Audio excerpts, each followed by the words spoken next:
제가 드린 시계요. 대신 그 애한테 줬어. 죄송합니다. 윤주균보다 제가 함께 있을 겁니다. Kembali masa kecil Sehyun, ketika kakaknya mengetahui jika mobil ayahnya penuh dengan darah. Pada saat itu ayahnya melihat Unso dan Sehyun yang ketakutan. Junghyun dan Sehyun dibawa ke rumah sakit, dan teman-teman Junghyun sangat khawatir karena Junghyun dan Sehyun dalam kondisi yang sangat parah. Dokter merasa Sehyun masih bisa mereka atasi, tetapi dokter belum bisa mengkonfirmasi keadaan Junghyun. Ketua Hong dan rekan satu timnya mendatangi rumah sakit. Mereka menyalahkan tim Junghyun karena kehilangan pelaku lagi. Mendengar itu, Hyuk-gun sangat kesal karena mereka tidak membantu tapi malah bicara omong kosong. Sukuo memberitahu ke Ketua Hong bahwa pelaku adalah si pemilik binatu itu. Seandainya waktu itu Ketua Hong mendengarkan Junghyun dan bergerak bersama satu tim, mungkin kejadian itu tidak akan terjadi. Kemudian Chang Jin mencari tahu tentang kasus tong biru yang sebelumnya diinvestigasi oleh Junghyun, karena mereka akan melanjutkan kasus itu. Sehyun ingat saat Junghyun ditusuk oleh ayahnya itu, dan saat perawat membuka perbannya, ternyata ayahnya memotong 3 jarinya. Sementara itu Seun dan Jokyun berada di dekat dermaga, dan Jokyun membeli ponsel dari seorang pria. Seun pikir, mereka jadi terlambat naik kapal karena Sehyun, dan tangan Seun juga sakit karena ditarik oleh Sehyun. Jokyun merasa Seun mengetahui bahwa Sehyun membawa obat semprot itu. Dia menyalahkan Seun karena tidak membawa barang-barang milik Sehyun. Para polisi sangat marah karena pelaku berani menusuk seorang detektif. Mereka meminta kepala kepolisian, Kim Jin-rae, untuk mengembalikan tim mereka seperti semula dan mereka akan menangkap pelakunya. Tapi Jin-rae masih saja akan menangkap Sehyun sebagai pelaku, karena Sehyun masih berstatus sebagai pelaku asli.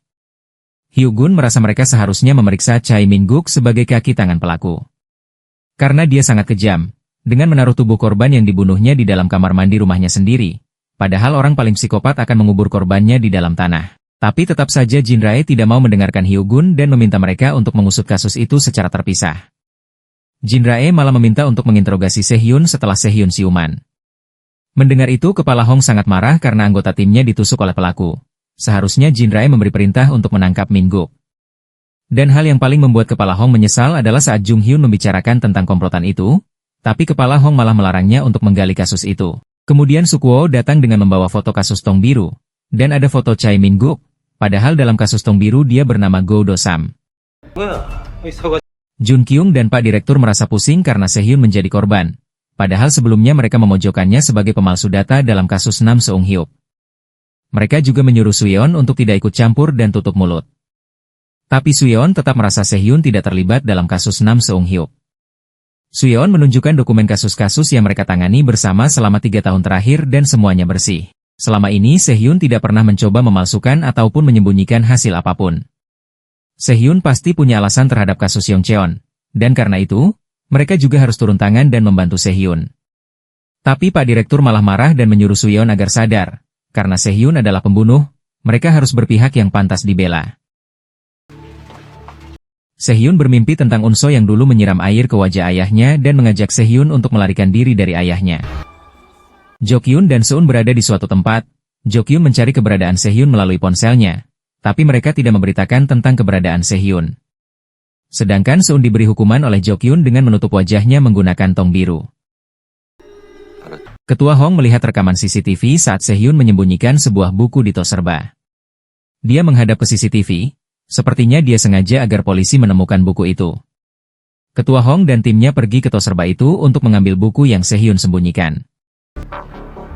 Sehyun masih bermimpi saat dia dan Unso berlari ke dalam hutan, dan dia berhenti karena ayahnya terus-menerus memanggilnya. Padahal Unso ingin Sehyun cepat berlari, tapi sepertinya Sehyun sangat takut dengan ayahnya. Dan akhirnya Sehyun terbangun, dia tidak memperdulikan keadaannya, dia hanya khawatir dengan keadaan Junghyun. Sementara itu Junghyun telah melewati masa kritis, tapi dia belum siuman dan dokter masih terus memantau kondisinya. Mereka tidak menyangka ternyata Min-guk pura-pura jadi pemilik binatu agar bisa berkeliling kota Yoncheon. Dan dia juga berpura-pura pincang untuk mengelabui orang lain agar tidak dikira tersangka. Mereka menemukan rumah lama Min-guk, tapi sudah tidak apa-apa di sana. Kemudian ada seseorang yang lewat dan mereka memanggil orang itu. Ketua Hong mengunjungi Sehyun di rumah sakit. Sehyun sudah tahu bahwa dia dicari secara publik sebagai tersangka. Ketua Hong menjelaskan karena ada banyak bukti langsung yang ditemukan di rumah Sehyun. Tapi ada hal yang mengganjal, dan Ketua Hong butuh penjelasan Sehyun terkait hubungannya dengan Chae Min-guk. Mendengar itu, Sehyun tidak menjawab pertanyaan Ketua Hong, dia justru bertanya kondisi Jung Hyun dan Sehyun ingin bertemu dengannya. Kemudian Ketua Hong bertanya tentang buku yang mereka temukan di tos serba, apakah Yoon Seun adalah nama asli Sehyun.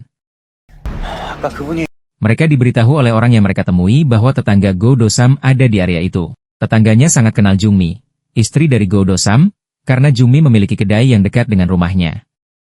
Jungmi susah payah hidup berdua bersama putrinya, Unso, tapi dia salah bertemu pria. Ketika polisi menunjukkan foto Go Do-sam, ternyata itu bukan nama yang sebenarnya, karena nama suami Jungmi adalah Yoon Jo-kyun. Mengetahui itu, Sukwoo langsung mencari tahu tentang identitas Yoon Jo-kyun. Ternyata sebelum bertemu Go Do-sam, Jungmi hidup bersama Jo-kyun dengan status nikah siri. Cukup lama mereka hidup bersama dengan membawa anak perempuan kandung masing-masing. Tapi Jo-kyun membuat Jungmi hidup sangat menderita. Makanya setelah bertemu dengan Go Do-sam, Jungmi lebih dulu mencatatkan perkawinannya dengan Go Do-sam agar bisa lepas dari Jo-kyun. Rumor berhembus bahwa Jungmi pergi meninggalkan putrinya untuk kabur dengan Go Do-sam. Itu sekitar tahun 1998 atau tahun 1999. Tapi, yang masih menjadi misteri adalah Jungmi bukan orang yang akan membuang anaknya sendiri. Entah apa yang membuatnya sangat muak dengan Jo-kyun. Kemudian Sukwoo menunjukkan identitas asli dari Jo-kyun. Dan dia adalah Chae Min-guk, si pemilik binatu itu. Mereka baru tahu bahwa nama aslinya adalah Yoon Jo-kyun. Dan ternyata Unso adalah kakak tiri dari Sehyun, anak dari ibu tirinya, Jungmi. Ketua Hong bertanya tentang Unso kepada Sehyun.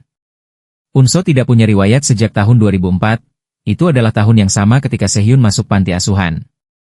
Dan di tahun 2006, Unso dilaporkan mati bersama ibunya. Ayah Go Unso adalah Go Do-sam yang saat itu menjadi tersangka kasus tong biru. Foto yang polisi temukan adalah di Haryong tempat Go Do-sam berada atau tepatnya di halaman rumah Chae Min-guk. Dan di tempat itu ditemukan jejak kaki Sehyun dan juga jejak kaki Chae Min-guk. Ketua Hong merasa yakin Sehyun mengenal Chae Min-guk, jadi Sehyun harus berkata jujur agar para polisi bisa menginvestigasi dengan benar.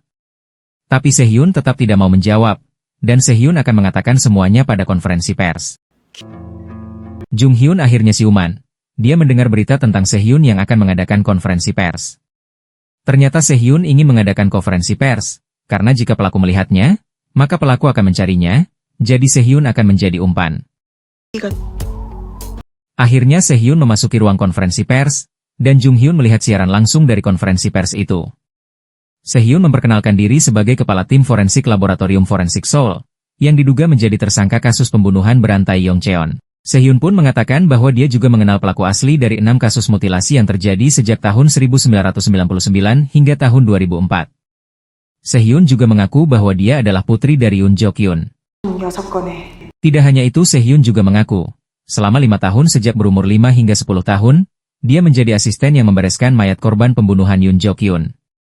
Selama itu, kelahirannya yang tidak pernah tercatat, dia hidup bersama dengan Yoon Jo-kyun di Haryong.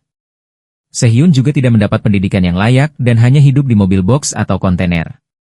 Dia hanya membersihkan dan menjahit kembali mayat yang sudah dimutilasi oleh Yoon Jo-kyun, serta menjalani keseharian sebagai anak terlantar. Selama 5 tahun itu, Yoon Jo-kyun telah melakukan 5 kasus mutilasi yang tidak termasuk kasus mutilasi tong biru di pelabuhan Cheongun pada September 1999. Yoon Jo-kyun adalah pelaku kasus tempat pembuangan sampah kota Ancheon pada September 2000. Kasus Taman Hiburan Harimau Putih Haeryong pada Februari 2001, kasus dermaga Pulau Cheon Hae, Jinyang, pada September 2003. Kasus Gunung Seoram dekat kota Taean pada Februari 2004, dan kasus Lembah Unseo kota Hamyong pada Februari 2004. Itu adalah 5 kasus hasil perbuatannya, dan dia juga melakukan sejumlah pembunuhan yang belum terpecahkan dan membuang ke-7 mayatnya di jalan tol Seo Haean. Keinginan Sehyun untuk menangkap Yoon Jo-kyun secara langsung, membuat Sehyun memalsukan laporan yang tidak sepatutnya dilakukan oleh dokter forensik. Karena itulah, terjadi insiden penyerangan terhadap penyidik yang bertanggung jawab. Sehyun sangat menyesal dan menyampaikan permintaan maaf kepada tim penyelidik dan para korban lainnya. Sehyun juga memberitahu bahwa ada seorang anak perempuan yang ditangkap oleh Yoon Jo-kyun. Tingginya tidak sampai sebahu Sehyun dan memakai nama Seun, diperkirakan dia berumur 10 tahun. Sehyun meminta semua pihak untuk dapat menyelamatkan anak itu. Karena anak itu tidak pernah sekolah dan tidak tahu apa itu teman. Yang dia tahu bahwa ayahnya yang seorang pembunuh itu adalah segalanya di dalam hidupnya. Pada saat itu, Jo Kyun sangat marah melihat konferensi pers itu, dan dia memecahkan kaca sampai membuat Seun ketakutan. Teman-teman satu timnya menengok Jung Hyun di rumah sakit. Mereka sangat lega melihat kondisi Jung Hyun sekarang, karena sebelumnya Jung Hyun terluka sangat parah. Setelah konferensi pers, itu bisa tidak menguntungkan untuk Sehhyun karena keberadaan Yoon Jo Kyun saat ini masih belum jelas. Jadi itu seperti pengakuan Sehhyun yang bisa dianggap sebagai kaki tangannya.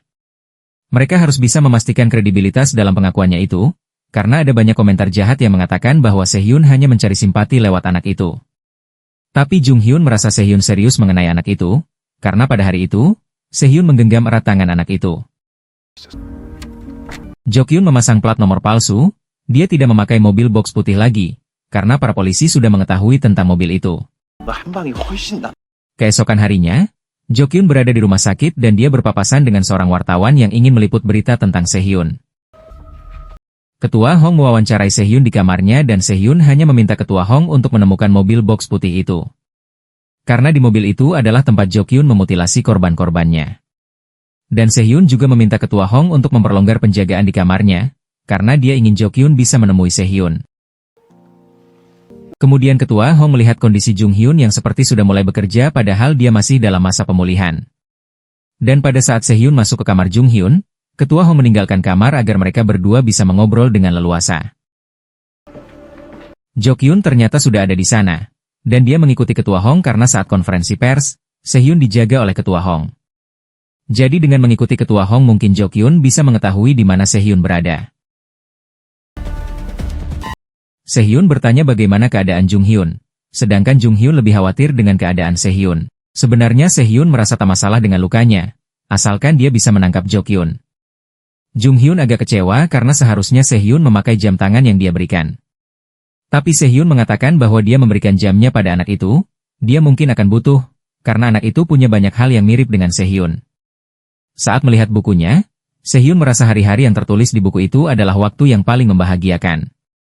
Sehhyun mempelajari cara menulis, berhitung, dan membuat buku harian dari kakaknya yang mengajarinya. Kakaknya satu-satunya teman dan segalanya untuk Sehhyun. Karena itu dia ingin mengikuti semua yang dilakukan kakaknya. Di matanya, Unso adalah orang yang selalu bersinar terang. Dan kemudian perlahan-lahan, Sehhyun mulai benci pergi bersama Jo Kyun. Dan Jo Kyun juga merasakan ada yang berubah dari diri Sehhyun. Hingga suatu hari, di hari ulang tahun Sehhyun yang ke-10, kakaknya mengetahui arti dari dinas luar itu. Kakaknya yang terkejut, melarikan diri bersama Sehhyun dengan tanpa rencana. Tapi karena tak bisa pergi jauh, pada akhirnya kakaknya tewas. Setelah mengubur kakaknya di bukit dekat rumah, Sehhyun pun pingsan di sisinya. Dan ketika Sehhyun hampir mati, tak sengaja Sehhyun ditemukan seorang pendaki. Lalu Sehhyun bertemu dengan ibunya di panti asuhan tempatnya dititipkan. Sehhyun pikir, Jo Kyun tidak akan melepaskannya, karena dia akan merespon dengan berbagai cara. Jung Hyun meminta Sehhyun agar tidak menyelesaikan itu sendirian, karena dia akan bersama dengan Sehhyun. So mencari alat untuk mengecas jam itu dan dia tidak menemukan charger yang cocok, tapi tiba-tiba jam itu dapat mengisi daya. Di tempat lain, Jo Kyun menyamar sebagai dokter dan dia bersiul dengan biasanya sampai Sehhyun mengenalinya. Dan Jo Kyun berkata kepada Sehhyun untuk mengikutinya. Sehhyun masih tetap bergerak sendiri dengan menemui Jo Kyun di tangga darurat. Dia langsung menanyakan tentang Seun, dan Jo Kyun agak kecewa karena Sehhyun hanya memperdulikan Seun. Jo Kyun bertanya kenapa saat konferensi pers, Sehhyun melewatkan kasus Jungmi, tapi Sehhyun tidak menjawabnya. Kemudian Jo Kyun memberitahu bahwa saat ini Seun berada di mobil, dan dia meminta Sehhyun untuk melihatnya sendiri bersamanya. Pada saat itu polisi penjaga diminta untuk mengecek apakah Sehhyun sudah kembali ke kamarnya. Jo Kyun tahu bahwa Sehhyun sangat peduli dengan Seun. Jadi kalau Sehhyun tidak pergi dengannya sekarang, maka Seun akan mati bersama ibunya. Dan pada saat Sehhyun akan menggenggam tangan Jo Kyun, polisi datang tepat waktu dan Sehhyun tidak jadi mengikuti Jo Kyun. Wartawan itu menuju kamar Sehhyun dengan lewat tangga darurat karena menghindari penjagaan polisi. Dan pada saat itu dia berpapasan dengan Jo Kyun, dia mengenali Jo Kyun dan mengikutinya dari belakang, karena dia bisa mendapatkan berita besar dengan mengikutinya. Jo Kyun berhenti di pom bensin, tapi sepertinya dia tahu ada seseorang yang mengikutinya, dan dia bersembunyi. Wartawan itu mencari Jo Kyun tapi tidak menemukannya, hampir saja Jo Kyun menghabisinya kalau tidak ada petugas pom bensin di sana. Seun membeli roti di toko kecil, Dan penjual seperti mengenali Seun sebagai anak yang sedang dicari. Seun pun menghindar, dan pada saat itu, wartawan melihat Seun dan dia mengikuti Seun. Sementara itu Sehyun masih mengkhawatirkan Seun, dia ingat dulu saat kakaknya mengajaknya kabur. Sehyun takut dengan ayahnya sampai ayahnya datang. Dia mendorong kakaknya dan kepalanya mengenai batu sampai mengeluarkan darah yang cukup banyak. Sehyun takut apa yang terjadi terhadap kakaknya itu akan terjadi terhadap Seun juga. Wartawan itu masih mengikuti Seun sampai ke tempat persembunyiannya. Dan saat Seun memanggil Jo Kyun, wartawan itu justru menunjukkan dirinya. Dan pada saat itu Jo Kyun datang dan langsung memukulinya menggunakan palu. Seun sangat ketakutan, dan pada saat itu dia menahan untuk tidak berteriak karena Jo Kyun menyuruhnya diam.